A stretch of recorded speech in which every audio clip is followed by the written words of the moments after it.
আসসালামু আলাইকুম। আশা করি সবাই ভালো আছেন, সুস্থ আছেন, সবাই নিরাপদে আছেন।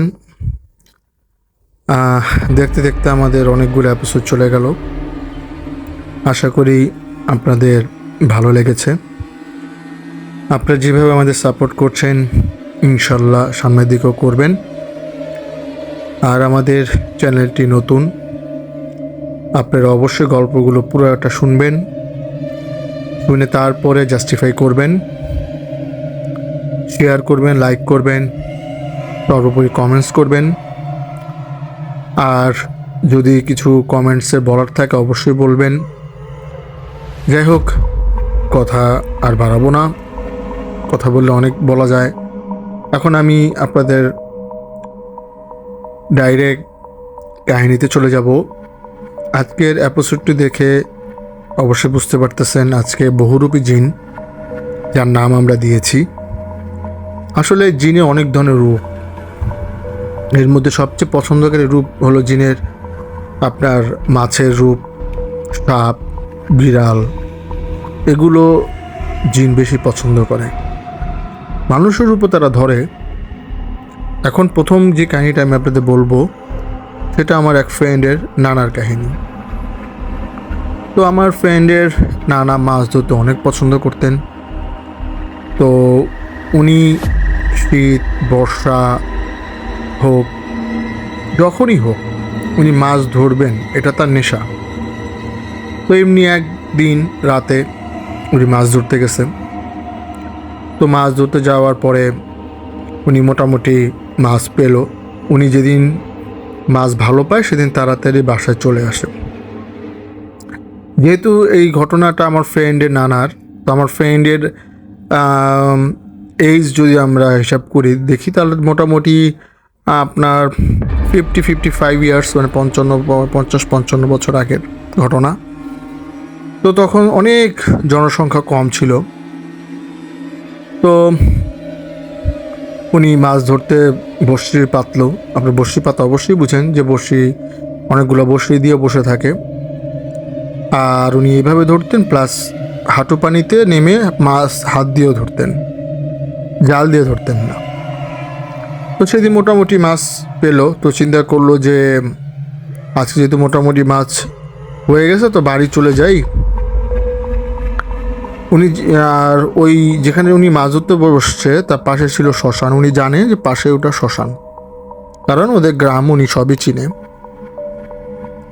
তো যাই হোক, উনি মাছ টাছ মোটামুটি পেল, মাছ সব আপনার থলের ভিতরে ভরলো। ভরার পরে যখন উনি বাড়ির উদ্দেশ্যে রওনা দিবে, তখন উনি পেছন থেকে শুনতে পেল, কিরে এত মাছ নিলি, আমাদেরকে একটু দিবি না? উনি চিন্তা করলো, এখন যদি আমি পেছনে তাকাই বা ওদের মাছ দেই, তাদের ওদের লোভটা বেড়ে যাবে। তো আমার প্রত্যেক দিন মাছ দিতে হবে। আর আগের মানুষ ছিল তো এরা, এদের অনেক সাহস ছিল। এখনকার যদি আমরা এই কথা শুনি তো আমরা আগেই দৌড়ে পালাবো, এমন অবস্থা। কারণ আমরা কোনো সময় দেখিনি, আমরা শহরে বড় হয়েছি, ওনারা গ্রামে বড় হয়েছে, ওনারা এগুলো অভ্যস্ত। আর যেহেতু মাছ ধরে, ছোটোখাটো কাহিনী থাকেই মাছের। তো উনি কী করলো, উনি আর পেছন দিক তাকাইলো না, কোনো জবাব না দিয়ে হাঁটা দিল। তো হাঁটতেছে হাঁটতেছে কিছুক্ষণ পর উনি দেখলো একটা বড় একটা মহিষ। আপনার মহিষটা নর্মাল মহিষের থেকেও প্রায় 2-3 গুণ বড় হবে। তো মহিষটা যেরকম উচ্চা সেরকম কালো, শিংগুলো বড় বড়, মহিষের চোখগুলো অনেক লাল। তো উনি দেখে ভয় পায়নি, কারণ উনি বললাম না এগুলো অভ্যস্ত। তো উনি মহিষটার যদি বামে যায়, উনিও মহিষটা বামে যায়, উনি ডানে গেলেও মহিষটাও ডানে যায়, মানে ওনাকে সাইড দিতেছে না। তো এরকম অনেকক্ষণ চললো, কিন্তু মহিষটা তাকে কোনো হার্ম করতেছে না, ব্যথা দিতেছে না বা গুঁতা দিতেছে না। পরে উনি কী করলো, ওনার জন্য অনেক রাগ হয়ে গেল। ওনার যে বড়শিটা অনেক মোটা ছিল, ওই বড়শিটা দিয়ে মাইর অনেক প্রহার শুরু করলো ষাটটাকে, মানে মহিষটাকে। তো হঠাৎ এক সময় উনি দেখলো উনি বাতাসের মধ্যে সেই বড়শি দিয়ে মারতেছে, মহিষটা এখন আর নাই, উধাও হয়ে গেছে। তো উনি চিন্তা করলো, যাক ভালোই হয়েছে, চলে গেছে। তো উনি আবার হাঁটতেছে হাঁটতেছে। আর উনি যেখানে মাছ ধরতে গেছে ওটা ওনার বাড়ি থেকে প্রায় 2 কিলো দূরে। তো উনি আপনার 1 কিলো আর বাকি 1 কিলো চলে আসছে। তো রাস্তা প্রতিমধ্যে হাতের ডানে একটা আপনার বিলের মতো পড়ে। তো বিলের সাইড দিয়ে রাস্তাটা উনি হাইটে যাইতেছে, তো হঠাৎ পানিতে যেরকম মাছ খলবল খলবল শব্দ হয় এরকম শব্দ। তো ওনার হাতে টর্চ লাইট ছিল, তো উনি টর্চ লাইট দিয়ে দেখলো একটা বড় বোয়াল মাছ পাড়ে খলবল খলবল করতেছে পানিতে। তো উনি চিন্তা করলো বাড়ি যখন যাবই তো মাছটা দেখি ধরা যায় কি না, আর বড়শি দিয়ে তো এই মাছ ধরা যাবে না, এত বড় মাছ। তো উনি যাক সামনের দিকে গেল, যাওয়ার পর দেখলো যে না, মাছটা একটু দূরে সরে গেছে। সে এক ব্যাপার, মাছ মানুষ দেখলে দূরে একটু যাবেই। তো উনি আর পানিতে নামলো। পানিতে নামার পরে উনি আস্তে আস্তে বুক পানির দিকে চলে গেলো, কিন্তু উনি যে বুক পানি পর্যন্ত চলে গেছে উনি প্রথমে খেয়াল করে নাই। পরে যখন খেয়াল করলো উনি চিন্তা করলো, আরে আমি তো বুক পানিতে চলে আসছি। পানি মাছ হাঁটু পানি পর্যন্তই হাত দিয়ে মাছ ধরা যায়, এরপরে তো ধরা যায় না। তখন উনি আবার উপরের দিকে চলে আসলো, বললো যে এখন চিন্তা করলো দেখি যদি বড়শি দিয়ে এটা ধরা যায়। তো উনি যাই হোক বড়শি পাতলো।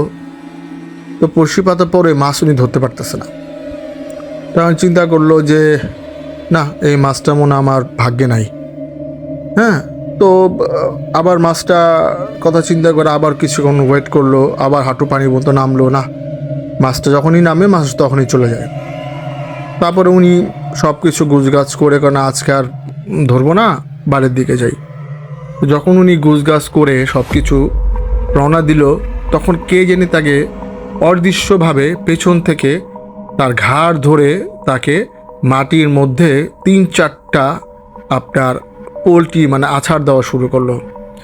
এখন উনি এমনি বয়স্ক মানুষ, কেউ যদি উঠায় তাকে আছাড় দেয় 3-4টা, সে এক ব্যাপার, তার মরার মতো অবস্থা হয়ে যাবে। তো তারও একই অবস্থা হইল, তিনি অচেতন হয়ে গেল। তো ওই যেহেতু 1 কিলো মতো বাকি, আগে মানুষ তো মোটামুটি 5-10 গ্রাম সবাই চিনত সবাইকে। তো সকালবেলা যখন মানুষ বের হয়েছে নামাজ পড়ার জন্য, তখন দেখলো যে আমার ফ্রেন্ডের নানা পড়ে আছে কাদার মধ্যে। তখন সবাই ধরাধরি করে তাকে পানি টানি দিয়ে সেন্স আনলো। আনার পরে উনি ওনাকে জিজ্ঞেস করলো কী হয়েছে, পরে উনি পুরো রাতের ঘটনা খুলে বলল। পরে সবাই তাকে তার বাসা পর্যন্ত দিয়ে আসলো। যাক, পরে আর ওই নর্মাল কোনো জ্বর টর বা ওগুলো কিছু হয়নি। হ্যাঁ, বা তার হাড্ডিও কিছু ভাঙেনি। যাক, সে 2-1 দিনের মধ্যেই আপনার সুস্থ হয়ে গেল। এটা হলো আমার একটা ঘটনা আপনাদের বললাম। এখানে দেখেন, এখানে আপনার জিন কতগুলো রূপ নিচ্ছে। একবার ষাঁড়ের রূপ নিল, একবার মাছের রূপ নিল, হ্যাঁ, আরেকবার ডাক দিল। তো এই জন্য আমরা বলি যে জিনের আসলে বহুরূপী, জিন অনেক ধরনের হয়ে থাকে, এরা রূপ ধরে। আচ্ছা, যাই হোক, এখন আমি আপনাদের আরেকটা ঘটনা বলবো, যে এটাও আপনার জিন কেন্দ্রিক। তো ঘটনাটা মোটামুটি আপনার, এটাও অনেক আগের ঘটনা। এটা আমাদের নিজেদের বাসায়, আমার যেখানে মগবাজার বাসা, এখানে ঘটে যাওয়া ঘটনা। তো এখানে তো আগে আপনার এত বাড়িঘর ছিল না, সব একতলা বা হাইয়েস্ট গেলে আপনার 2তলা পর্যন্ত ছিল।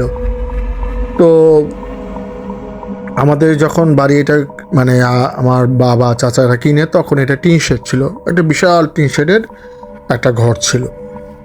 তো আমার বড় ভাই তখন ছোট, তো ওকে নিয়ে মা প্রত্যেক দিনই আপনার উঠানে হাঁটতো। তখন তো আপনার 7টা-8টায় মানে অনেক রাত, তখন ঢাকা শহরও 7টা-8টা অনেক রাত। আর আমার আব্বা বিজনেস করতো, তো আমাদের সামনেই দোকান ছিল। দেখা গেছে আব্বা 10টা-11টার আগে বাসায় আসতো না। তো প্রত্যেক দিন এভাবে মা আমার বড় ভাইকে নিয়ে উঠানে হাঁটে। তো একদিন কি হইলো, এক মৌলবীর মতো বেশে একজন এসে মাকে ডাকলো যে আপনি আমার সাথে একটু আসেন। তো এটা বলার পরে মাও তার সাথে যাওয়া শুরু করলো। তো কিছু দূর যাওয়ার পরেই আমাদের গলির মুখ বেরোলে একটা বড় রাস্তার মতো পড়ে। এখানে যাওয়ার পরে আমাদের পরিচিতই, তো উনি বলতেছে যে আপা, আপনি এত রাতে বাচ্চা নিয়ে কই যান? তখন আমার মা চিন্তা, স্যার আমি কই যে, মানে আমি তো বাসায় উঠানি। পরে তাকে দেখলো না, মা তো রাস্তায় চলে আসছে। পরে মা ওনাকে বললো এরকম এরকম এক মৌলবী আসছে, মৌলবী আমাকে বললো আপনি আমার সাথে আসেন। তো আমিও চুপচাপ চলে আসলাম। আমি আর তো এতটুকুই খেয়াল আছে। তো আসলে এই দেখেন আরেকটা, যেটা মৌলবি বেশে আসে মাকে তার পিছু পিছু নিয়ে যেতেছিল, হয়তো বা ভালো কিছু হইতো বা খারাপ কিছু হইতো, যাই হইতো। তো ধরেন এই যে একটা সত্য কাহিনী আপনারা শুনলেন, এটাও একটা আপনার জিনের রূপ।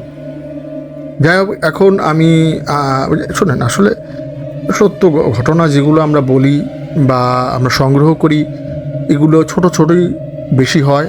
বড় লং স্টোরি এখনও আমরা ওইভাবে আপনার পাইনি। লং স্টোরি যখন পাবো আমরা অবশ্যই আপনাদেরকে শোনাবো।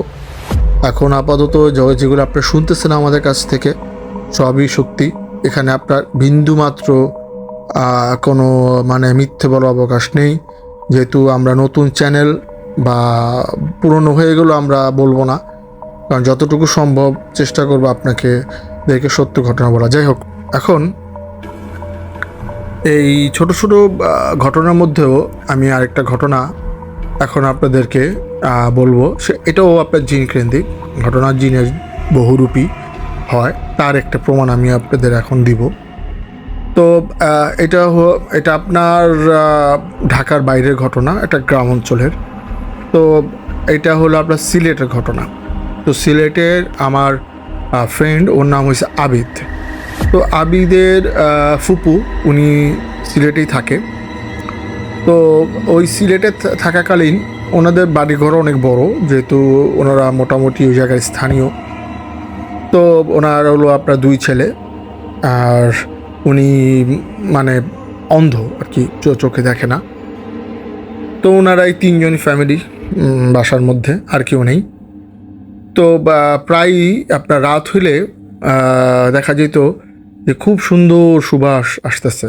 ওনাদের বাসাটা অনেক বড় ছিল। তো তো একদিন ওনার বড় ছেলে বাইরে বসে আছে, বসে রাত তখন প্রায় 1:30-2টা হবে। তো উনি দেখতেছে যে ওনার মা বাগান দিয়ে হাঁটতেছে। এখন উনি চিন্তা করতেছে, রাত 1:30-2টা বাজে, মা বাগান দিয়ে হাঁটতেছে, এত রাতে মা তো সচরাচর উঠে না এত রাতে। তো ডাক দিল কয়েকবার, তো শুনতেছে না, উনি ওনার মতো হাঁটতেছে। তো উনি চিন্তা করলো আমি তো একটু আগে যাই। তো আগে যখনই গেল, তার কিছুক্ষণ যাওয়ার পরই দেখলো যে উনি একটা রাস্তার দিকে হাঁটে চলে যেতেছে। তো উনিও রাস্তার দিকে হাঁটতে হাঁটতে তার পিছু পিছু গেল। কিছু দূর যাওয়ার পর দেখলো সে ভ্যানিশ হয়ে গেছে তার চোখের সামনেই। তো সে এই জিনিসটা দেখে অনেক ভয় পাইছে। তো সে তাড়াতাড়ি বাসায় আসছে, বাসায় এসে দেখে যে তার মা ঘুমাইতেছে। তো এটা দেখার পর উনি তো যখন ওনার মা উঠছে, ওনার মাকে বললো যে মা আমি তো এগুলো দেখছি। তখন ওনার মা বলতেছে যে তুমি কি ভয় পাইছো? বলে হ্যাঁ মা, কিছু অল্প হলে তো ভয় পাইছি একটু। আচ্ছা তাহলে হুজুরের কাছ থেকে পানি পড়া নিয়ে আসতে হবে, ইনশাল্লাহ ঠিক হয়ে যাবে। যাই হোক, পরের দিন হুজুরে যা সব কিছু বললো, পরে হুজুর পানি পড়া দিল। পানি পড়া উনি যা খেলো। তো এইভাবেই মোটামুটি অনেক দিন চলে গেলে, এর মধ্যে আর কোনো ঘটনা ঘটেনি। তো এরকম হঠাৎ একদিন রাতেই আপনার ওনার, আমি তো বললাম ওনারা দুই ভাই ছিল। তো ওনার মা ছিল অন্ধ, সেটাও আমি বলছি আপনাদেরকে। তো আইসা বলতেছে যে মা মা এই জিনিসটা আনছি একটা বাজার থেকে, তুমি এই জিনিসটাকে রাখো। তো ওনার মা ওই ব্যাগটা নিয়ে রাখলো। তো ব্যাগের মধ্যে কিছু মাছ ছিল। তখন ও মোটামুটি রাত 9টা-10টা বাজে। তো রাখার পরে অনেক, তার মনে করেন 1-2 ঘন্টা পরে ওনার এক ছেলে আসছে, বলতেছে যে মা বাজার থেকে এগুলো নিয়ে আসছি, এগুলো রাখো। বলে তুই না একটু আগে আসলি, তোরা 2 ভাই এসে আমাকে বাজার দিয়ে গেলি, বললে এটার ভিতরে মাছ আছে। বলে কই, আমরা তো আসিনি বাসায়। আর কে আসছিল? বলে আমি তো বলতে পারি না, তো তোদের মতোই তো ভয়েস আমি শুনলাম, আমি তো চোখে দেখি না বাবা, আমি কিভাবে বলবো। ও টেনশনে পড়ে গেল, দেখলো না ওখানে বাজার কোনো থলিও নাই, মাছও নাই, কিছুই নেই। তো যাই হোক, এটা আরেকটা আপনার কাহিনী গেল। তো ওনারা ওইটা অত সিরিয়াসভাবে নেয় নাই। তো এইভাবে মোটামুটি মনে করেন ওনাদের মাসখানেক চলে গেল। মাসখানেক চলে যাওয়ার পরে যে ছোট ভাইটা বসেছিল একদিন বারান্দায়, তো উনি দেখতে পায় ওনার সামনে দিয়ে অনেক বড় আপনার একটা সাপ যেতেছে। তো উনি চিন্তা করলো সাপ তো কাউরে ছোবল দিতে পারে বা আমার ছোবল দিতে পারে। তো উনি কি করলো, এই সাপটাকে আপনার একটা বড় লাঠি দিয়ে মেরে ফেলার পরে আপনার ওটাকে একটা মাটিতে কবর দিয়ে দিল ওদের বাসার ভিতরেই। তার কিছুদিন পর থেকেই আপনার একদিন পর থেকেই রাত হইলেই না নাকি কান্নার শব্দ আসা শুরু হইলো, কান্না এইভাবে কান্নার শব্দ, সারা রাত কান্নার শব্দ। যখন ভোর হয় তখনই অফ হয়ে যায়। কি একটা মুশকিল, এখন কি করবো ওনারা বুঝে পেল না। পর হুজুরকে বলার পর হুজুর বললো আচ্ছা ঠিক আছে, আমি আপনাদেরকে কালকে জানাবো, আমার একটা দিন সময় দেন। পরে হুজুর তার যে পালিত জিন ছিল তাকে দিয়ে খোঁজ খবর নিল। ওই যে বড় সাপটা ওর সামনে যে যাচ্ছিল ওইটা হলো আপনার একটা সাপ জিনরূপী। ওইটা যেটা আপনার জিনের বাচ্চা। এখন জিনের বাচ্চাকে মেরে ফেলার পর এখন জিন এখানে এসে কান্নাকাটি করতেছে, কারণ ওই জিনটা অনেক ভালো জিন ছিল, মানুষকে ক্ষতি করতো না, যার জন্য উনি এসে কান্না করতেছিল। এখন উনি কান্নাকাটি করার পরে ওনারা জানতে পারে যে ওই যে সাপটাকে তারা মারছে ওটা তার ছেলে হুজুরের মাধ্যমে। এখন কিভাবে এটা কি করা যায়, হুজুরকে তারা অনেক রিকোয়েস্ট করলো যে আসলে আমরা তো না জেনে মেরে ফেলছি, এখন হুজুর কি করা যায়। তো হুজুর বললো ঠিক আছে আপনারা কালকে আসেন, কালকে আসার পরে দেখি আমি বৈঠক দিব, বৈঠক দেওয়ার পরে দেখি কি করা যায়। তো বৈঠক দেওয়ার পর তারা ওই জিনটাকে ডাকলো। জিনটাকে ডাকার পরে জিনটাকে বলল যে আসলে তোমার বাচ্চাকে তো ওরা মেরে ফেলছে, ওরা তো বুঝেনি যে ওটা তোমার বাচ্চা ছিল, যাই হোক তুমি ওনাদেরকে মাফ করে দাও, তুমিও অনেক নেকি একটা জিন, নামাজ করো, আল্লাহর ইবাদত করো, তো ওই হিসাব করে তুমি ওনাদেরকে মাফ করে দাও। তখন উনি বলতেছে যে ঠিক আছে আমি মাফ করে দিব, কিন্তু ওনাদেরও বোঝা উচিত যে কার সন্তান গেলে কীরকম তার লাগে, তাদেরও তো সন্তান আছে। তো এই কথা বললো পরে যাই হোক অনেক রিকোয়েস্ট করলো, জিনটাও ঠিক আছে ওদেরকে মাফ করে দিল। তো আপনারা যদি রাস্তাঘাটে এগুলো দেখতে পান বা গ্রাম অঞ্চলে মেনলি, ঢাকা শহরে তো না, তাহলে একবার হলেও এই জিনিসটাকে আপনারা চিন্তা করবেন যে আমরা যে একে মারতেছি এ কি আসলেই কি না, জিন কি না বা সত্যিকারের সাপ কি না। হ্যাঁ, আপনাকে যদি সে ক্ষতি না করে তাহলে আপনাকে ছেড়ে দেন, আপনার তো মারার কোনো প্রয়োজন নেই। হ্যাঁ, আপনাকে যদি সে ছোবল দিতে আসে বা যদি আপনাকে মানে হার্ম করে, ব্যথা দেয়, তাহলে আপনি তাকে করতে পারেন, মারতে পারেন, কিন্তু শুধু একটা প্রাণীকে মারাটা ঠিক নয়।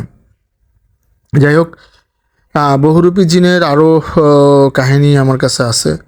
আসলে আমরা ছোট ছোট এপিসোড করি এই জন্য, যেহেতু আমরা নতুন, আপনারা বড় এপিসোড করলে শুনবেন কি না সেটা একটা কথা। আমরা ইনশাল্লাহ ভবিষ্যতে এই ছোট ছোট গল্প হোক আমরা এগিয়ে যাব, আপনাদেরকে বড় বড় এপিসোড উপহার দিব। আমাদের সঙ্গে থাকবেন, সর্বোপরি আপনারা আমাদের জন্য দোয়া করবেন, আমরা আপনাদের জন্য দোয়া করব। আমাদের চ্যানেলটার সাথে থাকবেন, আমাদের সাবস্ক্রাইব করবেন, শেয়ার করবেন, লাইক করবেন, সর্বোপরি কমেন্টস করবেন। আসসালামু আলাইকুম।